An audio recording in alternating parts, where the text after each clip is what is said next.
Mga senior high school graduates lakip sa mga nanimpad sa gipahigayon nga gipasugdahan nga job fair sa Department of Labor and Employment sa Dakbayan sa Lapu-Lapu. Samtang mga registered OFW sa Dakbayan sa Lapu-Lapu nga wa na makapanarbaho og balik sa gawa sa nasod, giabagan sa Public Service Employment Office Confeso sa Lapu-Lapu City aron makasugod silang gamay apan kaugalingon nga patigayon. Si Luan Mirondina sa report.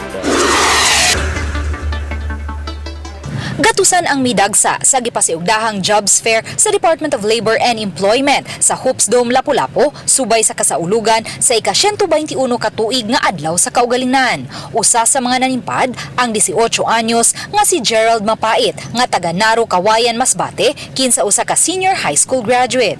Usa siya sa mga milinya sa usa ka kompanya nga nanginahanglan og mga production workers. Gusto na ako nga ibang lugar ba? Para maka-experience ko sa feelings mo sa mapil. Ganihang alauna sa hapon, aduna nay 19 nga na-hired on the spot. Usa kanila ang usa ka senior high school graduate nga nadawat isip production operator. Samtang nagpahigayon usab og coaching ang DTI sa 500 ka mga registered OFW sa Dakbayan sa Lapu-Lapu alang sa posibleng negosyo nga ilang masugdan. Sa miaging semana, nakapahigayon na og reintegration seminar on small business ang DOLE, OWA ug PESO sa naasoy mga OFW. Og hayan sunod semana, iapod-apod na sa lokal nga kagamhanan sa Dakbayan sa Lapu-Lapu, pinaagi sa PESO office ang salapi nga ila magamit isip puhunan.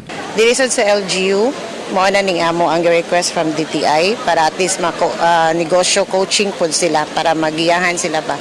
Kaya not all OFW are business minded. Gihangop kini sa mga OFW sama ni Isidro Muñez kinsa unom katuig nang nanrabaho isip karpentero sa Qatar ug Saudi apan naglaraw nga dili na manrabaho og balik sa gawa sa nasod kay buot nang makauban ang pamilya. O para nako magatabang na siya.